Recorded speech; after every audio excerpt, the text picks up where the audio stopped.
السلام علیکم ورحمۃ اللہ وبرکاتہ۔ آپ کے اپنے یوٹیوب چینل روح اردو پر میں آپ تمام ہی کا تہہ دل سے استقبال کرتا ہوں۔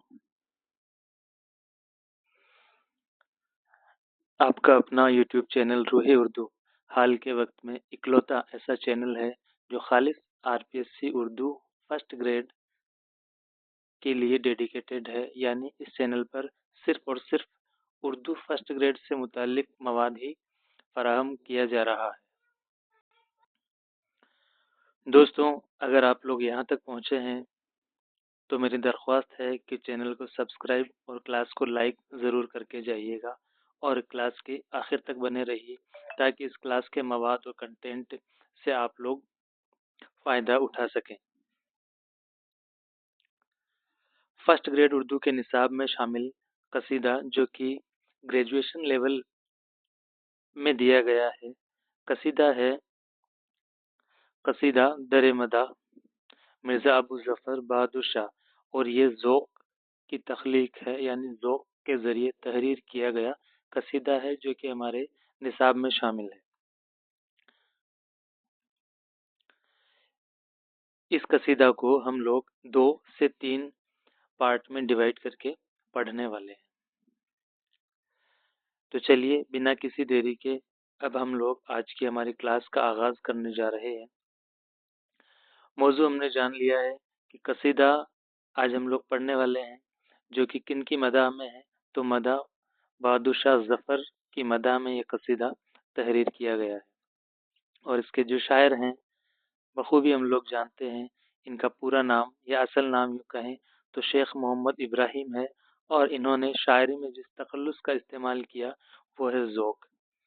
ہم کہہ سکتے ہیں کہ شیخ محمد ابراہیم ذوق کا تحریر کردہ قصیدہ در مدح ابو ظفر بہادر شاہ کا آج ہم لوگ مطالعہ کرنے والے ہیں۔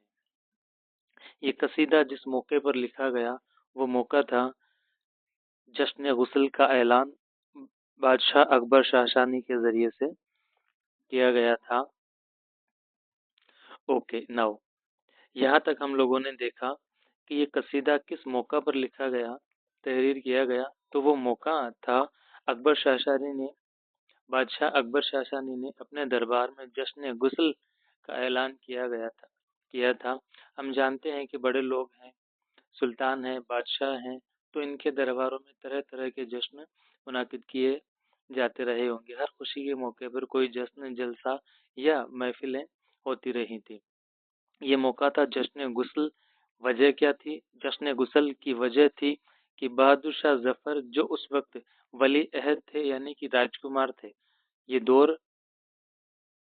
وہ دور ہے جب بادشاہ اکبر شاشانی تھے اور بادشاہ ابو ظفر معاف کیجیے یہ اس وقت راجکمار یعنی ولی عہد تھے بہادر شاہ ظفر، جس کی ہم لوگ بات کر رہے ہیں، جن کی مدح میں یہ قصیدہ لکھا گیا ہے، یعنی کہ بہادر شاہ ظفر اس وقت ولی عہد، جس کو ہم لوگ ہندی میں راجکمار یا پرنس کہتے ہیں، یہ اس وقت ولی عہد ہی تھے۔ یہ ایک لمبی بیماری کے بعد صحت یاب ہوئے تھے، تندرست ہوئے تھے۔ ان کی تندرستی کی خوشی میں بادشاہ اکبر شاشانی نے جشن غسل منانے کا اعلان کیا تھا۔ تو اسی خوشی کے موقع پر شیخ محمد ابراہیم ذوق کے ذریعے سے یہ قصیدہ تحریر کیا گیا اور دربار میں پیش کیا گیا۔ ہم نے اس سے پہلے جب شیخ محمد ابراہیم ذوق کے سوانح حیات اور ان سے متعلق معلومات کا مطالعہ کیا، تب ہم نے دیکھا تھا کہ بہادر شاہ ظفر کے جو درباری شاعر تھے وہ تھے ذوق۔ درباری شعراء کا جو اہم فریضہ تھا، جو اہم کام تھا، ہم سبھی لوگ جانتے ہیں کہ اس وقت کے، اس دور کے بادشاہ، نواب، ان کی تعریف کرنا، ان کی مدح کرنا، ان کی شان میں قصیدے پڑھنا، یہ ان کا اہم فریضہ ہوا کرتا تھا۔ یہی فریضہ ذوق نے بھی انجام دیا اور اس وقت کے بادشاہ اکبر شاشانی اور ولی عہد کی مدح میں اس قصیدہ کو تحریر کیا گیا تھا۔ وجہ بھی ہم نے جان لی ہے کہ وجہ کیا تھی۔ بہادر شاہ ظفر جب ایک لمبی بیماری کے بعد تندرست ہوئے، صحت یاب ہوئے، تو ان کی خوشی میں شامل ہونے کے لیے یا ان کو اپنی طرف سے ان کی تعریف کرنے کے لیے یہ قصیدہ تحریر کیا گیا تھا۔ تو اس قصیدے کے جو ممدوح ہیں وہ ہیں بہادر شاہ ظفر، یعنی بہادر شاہ ظفر کی تعریف میں یہ قصیدہ تحریر کیا گیا ہے۔ اس کے شاعر ہیں شیخ محمد ابراہیم ذوق۔ موقع تھا جشن غسل، جس کا اعلان بادشاہ اکبر شاشانی نے کیا تھا۔ وجہ تھی بہادر شاہ ظفر جو کہ ولی عہد تھے، ان کی صحت یابی، اور اس قصیدہ کی جو ممدوح ہے وہ بھی بہادر شاہ ظفر ہی ہیں۔ مجھے امید ہے کہ یہاں تک آپ لوگوں کو میری بات یا اس قصیدے کا تعارف سمجھ میں آیا ہوگا۔ یہاں تک بنے رہے ہیں اس کے لیے شکریہ، آگے بھی بنے رہیں گے اسی امید کے ساتھ۔ اب ہم لوگ کلاس کو آگے بڑھانے جا رہے ہیں۔ اب آپ کے سامنے پیش ہے قصیدہ در مدح ابو ظفر بہادر شاہ، جو کہ ذوق کی تحریر کردہ قصیدہ ہے۔ ذوق سے متعلق ہم نے اس سے پہلے والی کلاس میں پڑھ ہی لیا ہے۔ ان کا پورا نام، ان کی پیدائش، وفات، ان کے والد کا نام، ان کے اجداد اور تمام ہی ان کے ادبی کارناموں سے متعلق ایک پوری کلاس ہم نے اپلوڈ کی ہے۔ آپ لوگ جا کر کے اس کلاس کو پہلے دیکھیے، اس کے بعد ہی اس کلاس کو پڑھنے کا آپ لوگوں کو اتنا مزہ آئے گا۔ ذوق کی پیدائش کی بات کر لیتے ہیں تو ان کی پیدائش 1789 یعنی 1789 میں دہلی میں ہوئی تھی، اور ان کی وفات 1854 میں دہلی میں ہوئی تھی۔ اس سے ہمیں یہ معلوم ہوتا ہے کہ ذوق کبھی بھی دہلی چھوڑ کر کے نہیں گئے تھے۔ کلاس میں ہم نے دیکھا تھا کہ حیدرآباد کے مہاراجا چندو لال شادان نے ان کو حیدرآباد آنے کی دعوت دی تھی، لیکن ذوق نے منع کر دیا۔ یہاں سے اب ہم لوگ کلاس کو آگے بڑھا رہے ہیں، اور آج کا جو اہم موضوع ہے، جو مکھیہ ہمارا موضوع ہے قصیدہ، اس کی شروعات یہاں سے اب ہم لوگ کرنے والے ہیں۔ دوستوں، اس قصیدہ میں ہم لوگ دیکھیں گے کہ بہادر شاہ ظفر کی ذوق کے ذریعے سے زبردست تعریف اور مدح کی گئی ہے، لیکن سکے کا دوسرا پہلو یہ ہے کہ جب کوئی درباری شاعر، کوی، لیکھک، چارن بھاٹ جو ہوتے ہیں، ان کا اہم فریضہ ہی یہی ہوتا ہے کہ وہ جس دربار سے وابستہ ہیں اس دربار کے بادشاہ، وہاں کے راجا، ولی عہد، راجکمار، ان کی تعریف کرنا، ان کی شان میں قصیدہ کہنا، اس اہم بات کو دھیان میں رکھتے ہوئے ہم کو قصیدہ پڑھنا ہے۔ حالانکہ ہم لوگ دیکھیں گے اس میں بیجا مبالغہ آرائی اور بیجا تعریفیں کی گئی ہے، جس کا نہ سر ہے نہ پیر ہے۔ اس طرح کی تعریفیں ہم لوگوں کو دیکھنے کے لیے ملے گی، جو کہ حقیقت میں کہیں پر بھی سٹینڈ نہیں کرتی ہے۔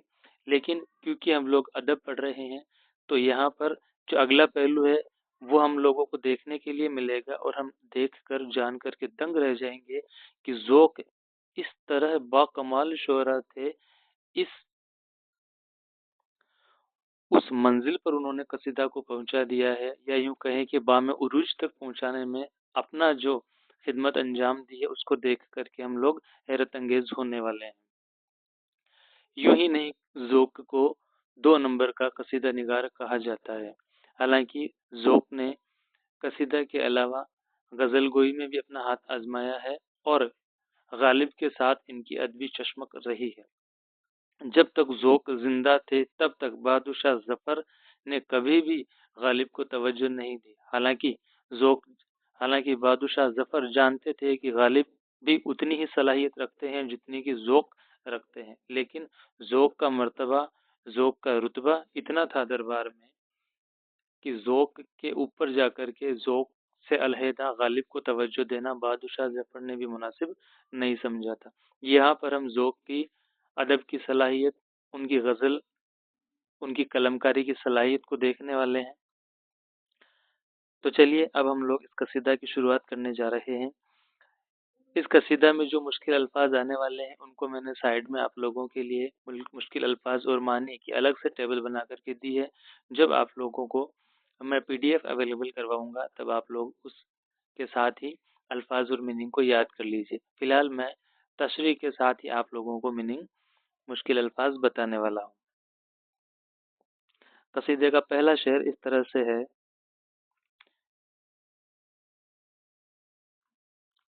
واہ واہ کیا معتدل ہے باغ عالم میں ہوا، مثل نبض صاحب صحت ہے ہر موج صبا۔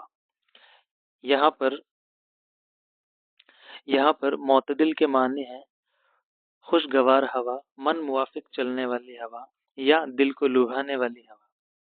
باغ عالم سے مراد ہے یہ دنیا، پوری کائنات۔ مثل نبض صاحب سے مراد ہے ایک صحت یاب شخص یا فرد کی نبض، اور اس کی نبض اس کی رگوں میں دوڑنے والا سوستھ تندرست خون۔ اس کے بعد ہے موج صبا، اس سے مراد ہے ہوا کی نرم نرم اور خوشگوار لہر۔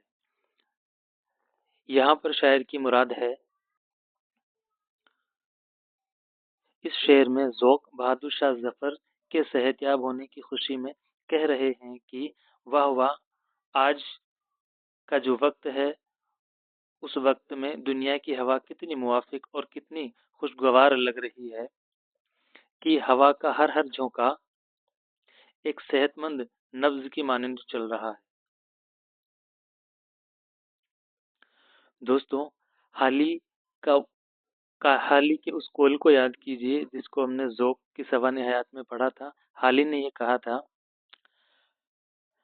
حال ہی کا قول ہے کہ کوئی شاعر جس نے قصیدے میں کمال وہم نہیں پہنچایا وہ مسلم و شبوت نہیں سمجھا جائے گا، یعنی اس کو ایک اچھا شاعر نہیں سمجھا جائے گا۔ اور اسی کے ساتھ غالب کی اپنی اس بات کو بھی کوٹ کیا ہے جس میں غالب نے کہا تھا کہ میں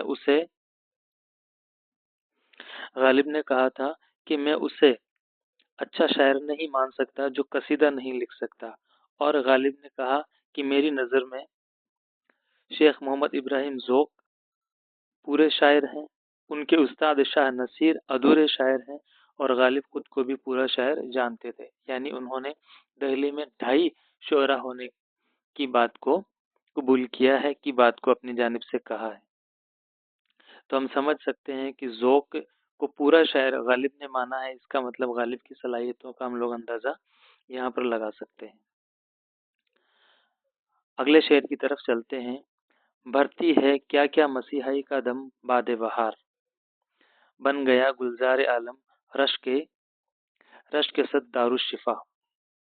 یہاں پر مسیحائی کو علامتی طور پر پیش کیا گیا ہے۔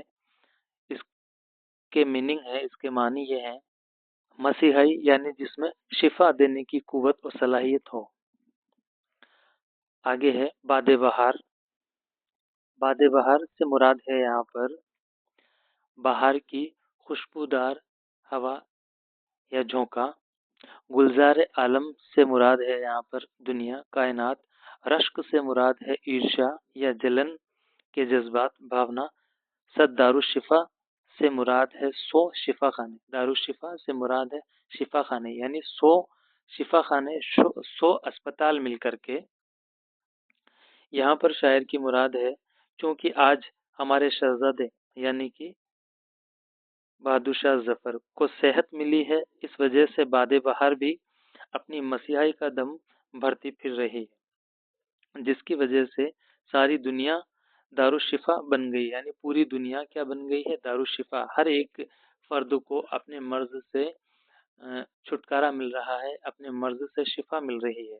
اب کوئی بھی بیمار اور کسی بھی طرح کی بیماری اس عالم میں دیکھنے کے لیے نہیں مل رہی ہے، اور اس سب کی وجہ کیا ہے کہ آج ہمارے جو ولی عہد ہے بہادر شاہ ظفر، ان کو صحت یابی ملی ہے، تو اس خوشی میں پوری دنیا کو شفا مل گئی ہے۔ اگلے شعر کی طرف چلتے ہیں۔ ہے گلوں کے حق میں شبنم، ہے گلوں کے حق میں شبنم، مرہم زخم جگر، شاخ بشکستہ کو ہے بارہ کا قطرہ مومیا۔ یہاں پر گلوں سے مراد ہے پھول۔ شبنم ہم جانتے ہی ہیں کہ اوس کی بوندوں کو شبنم کہا جاتا ہے۔ مرہم ایک طرح سے دوا کا کام کرتی ہے۔ شاخ بشکستہ یعنی ٹوٹی ہوئی شاخ کو ہے بارہ، بارہ سے یہاں پر مراد ہے بارش۔ قطرہ ہم جانتے ہیں بوند کو کہا جاتا ہے۔ مومیا پھر سے ایک طرح کی دوا۔ شاعر کہہ رہے ہیں، یہاں پر شاعر کی مراد ہے کہ گلوں یعنی پھولوں کے لیے جو شبنم ہے، جو اوس کی بوندیں ہیں، وہ مرہم کا کام کر رہی ہے۔ گلوں کے دلوں پر جو زخم لگے ہوئے ہیں ان کے لیے دوائی کا کام کون کر رہی ہے؟ شبنم ان کے لیے دوائی کا کام کر رہی ہے۔ اور ٹوٹی ہوئی شاخوں کے لیے جو دوا کا کام کر رہی ہے وہ ہے بارش کی بوندیں۔ تو یہاں پر گل کے دلوں پہ جو زخم لگا ہوا ہے ان کے لیے دوائی کا کام کر رہی ہے. شب اور ٹوٹی شاخوں کے لیے دوائی کا مرہم کا کام کر رہی ہے. بارش کے قطرے، بارش کی بوندیں. اگلے شعر کی جانب بڑھتے ہیں. ہو گیا موقوف یہ سودا کا بالکل احتراق، لالا بے داغ سیاہ پانے لگا نشو نما. یہاں پر موقوف سے مراد ہے بند ہو جانا. بند ہو جانا. سودا سے مراد ہے یہاں پر ایک قسم کا بخار یا ایک قسم کا مرض. اس کے بعد ہم دیکھیں گے احتراق کا مراد ہے گرمی سے، تپش سے جل جانا، برباد ہو جانا، ختم ہو جانا. نشو نما سے مراد ہے ترقی کرنا. اس شعر میں شاعر کہہ رہے ہیں کہ جس طرح درخت کی ایک ٹوٹی ہوئی سوکھی شاخ کو بارش کا پانی، معاف کیجیے اگلے شعر کی طرف، اگلے شعر کو دیکھتے ہیں. چمن عالم میں صحت افزا ہو چکی ہے. اس کی وجہ ہے کہ گلشن کے پھول بے باغ ہو کر پروان چڑھنے لگے اور حسن بکھرنے لگے.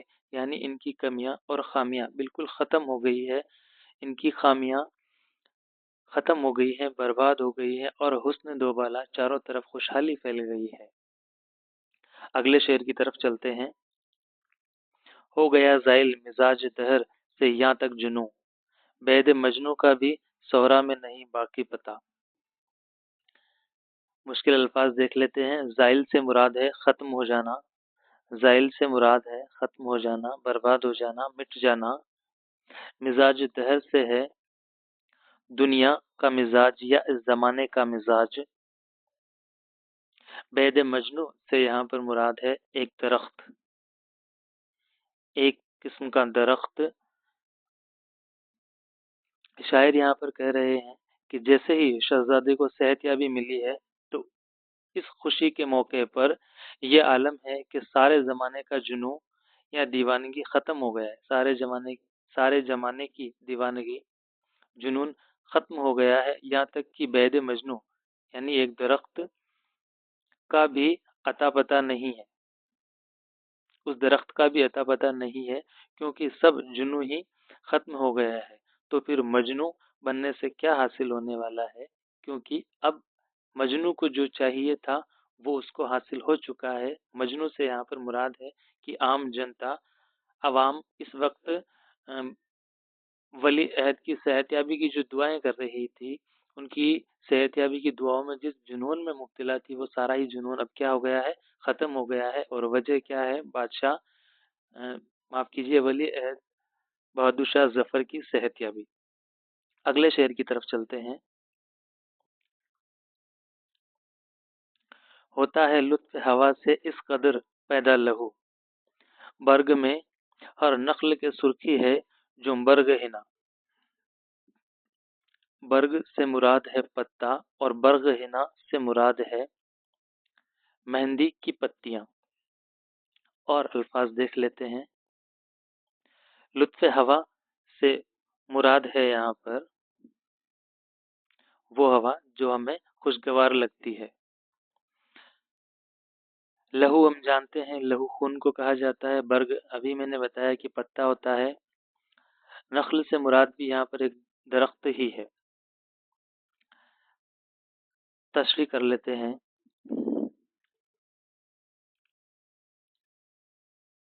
باغ کی ٹھنڈی اور تازی ہوا جب چہرے پر لگتی ہے تو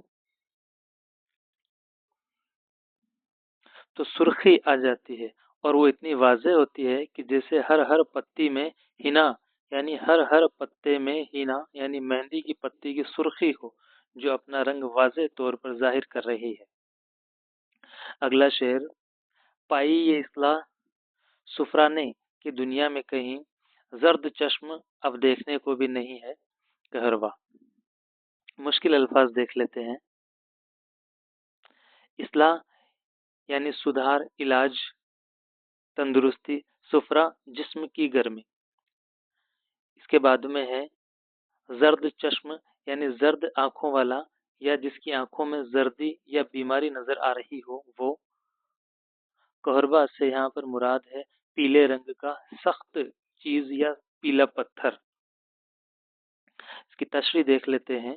شاعر اس شعر میں شاعر کی مراد ہے کہ شہزادے کو یرقان یعنی کہ پیلیا کی شکایت تھی. یہ پوچھا جا سکتا ہے سوالات میں کہ شاعر کس بیماری معاف کیجیے کہ بہادر شاہ ظفر کس بیماری میں مبتلا تھے. تو وہ یرقان یعنی کہ پیلیا کی بیماری میں مبتلا تھے. اس پیلیا کی بیماری سے جب ان کو شفا ملی تو اسی شفا کے موقع پر جو جشن منایا گیا، جشن غسل، اس موقع پر یہ قصیدہ تحریر کیا گیا ہے. شاعر یہاں پر کہہ رہے ہیں کہ شہزادے کو یرقان یعنی پیلیا کی شکایت تھی اور وہ اب مٹ چکی ہے، جس کی وجہ سے آج اس نے اصلاح پائی ہے، یعنی تندرستی پائی ہے کہ اب ہر کہربا یعنی ہر زرد بوٹی کی کہیں کوئی ضرورت نہیں. اب کسی جڑی بوٹی اور کسی بھی دوا کی کوئی ضرورت نہیں ہے. اس لیے اب وہ کہیں نظر بھی نہیں آ رہی ہے. کوئی دوائی، کوئی جڑی بوٹی، کوئی زرد چیز اب کہیں پر بھی یا پیلی چیز کہیں پر بھی اب نظر نہیں آنے والی ہے. اگلا شعر دیکھ لیتے ہیں. ہر مزاج بلگی میں ہوتی ہے تولید خوں، چاندنی کا پھول ہو گرار گوانی ہے بجا. یہاں پر مشکل الفاظ دیکھ لیتے ہیں. مزاج بلگی سے یہاں پر مراد ہے ٹھنڈا مزاج یا ٹھنڈے دماغ کا فرد. مزاج بلگی، ٹھنڈا دماغ، ٹھنڈی سوچ، ٹھنڈے خیالات.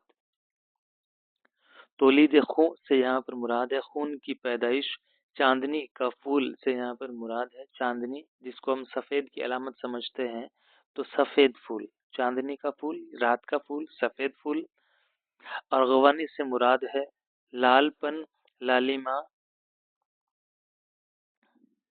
یا سرخی. اس شعر میں شاعر کہنا چاہ رہے ہیں کہ ہر بلغی مزاج والے یعنی ٹھنڈے دماغ والے شخص میں خون کی زیادتی ہوتی ہے اور خون کی سرخی اس کے چہرے سے بھی ظاہر ہوتی ہے. اور چاندنی کا پھول جو سفیدی لیے ہوئے ہوتا ہے، اگر ارغوانی یعنی نہایت سرخ ہو جائے تو اس میں تعجب کی کوئی بات نہیں ہے، کیونکہ ہمارے شہزادے صحت یاب ہونے پر ان کے چہرے پر ایسی ہی سرخی لیے ہوئے ہیں. یعنی جو شہزادے پیلیا کی بیماری میں مبتلا تھے، اب ان کو اس بیماری سے نجات مل چکی ہے اور اب ان کے بدن، چہرے اور آنکھوں سے پیلا پن ہٹ کر کے ان کا پورا چہرہ حسن و جمال لال لالیما کی طرح سے، سرخی کی طرح سے چمک رہا ہے. اگلا شعر دیکھ لیتے ہیں. نام کو اشیاء میں نے تلخی رہی ہے سیمیت، بن گئی تریاق افیون زہر میٹھا ہو گیا. کیا کہہ رہے ہیں؟ بن گئی تریاق افیون اور زہر کیسا ہو گیا ہے؟ میٹھا ہو گیا ہے. مشکل الفاظ دیکھ لیتے ہیں. تلخی ہم جانتے ہیں، تلخی سے مراد سختی یا کڑواہٹ. سختی یا کڑواہٹ. سیمیت سے مراد ہے زہر یا پیلا پن، زہریلا پن. زہر، کڑواہٹ، زہریلا پن. آگے ہم دیکھیں گے اگلا ورڈ ہے تریاق، جس کے معنی ہے وہ دوا جس کو پی کر کے زہر کا اثر مٹایا جائے، یعنی زہر کا توڑ دینے والی دوا. افیون سے یہاں پر مراد افیم بھی لیا جا سکتا ہے یا اس شے سے لیا جا سکتا ہے جس کو کھانے اور پینے کے بعد انسان میں نشہ چڑھ جاتا ہے اور ایک جنون، ایک خمار چھا جاتا ہے. یہاں پر شاعر کی مراد ہے شہزادے کی بیماری کی خبر سن کر ہر چیز کا ذائقہ کڑوا ہو گیا ہے. ہر چیز کا ٹیسٹ، ذائقہ کیسا ہو گیا ہے؟ کڑوا ہو گیا ہے اور تلخ، کڑوا لگ رہا ہے. لیکن جب وہ صحت یاب ہو گئے ہیں تو ساری کی ساری کڑواہٹ، ساری سختی، سارا ٹیسٹ واپس آ گیا ہے اور ساری تلخی ختم ہو گئی ہے اور زندگی کا مزہ آنے لگ گیا ہے. یعنی اب ہر چیز کا سواد اور ٹیسٹ آنے لگا ہے. یعنی کہ زہر تک میں ہم کو شیریں یا ذائقہ محسوس ہو رہا ہے. کتنی بڑی مبالغہ آ رہی یہاں پر کی گئی ہے کہ صرف اور صرف شہزادے کی صحت یابی ملنے سے زہر کا بھی ذائقہ ہم لوگوں کو میٹھا لگ رہا ہے. حالانکہ یہاں پر ایک فلسفیانہ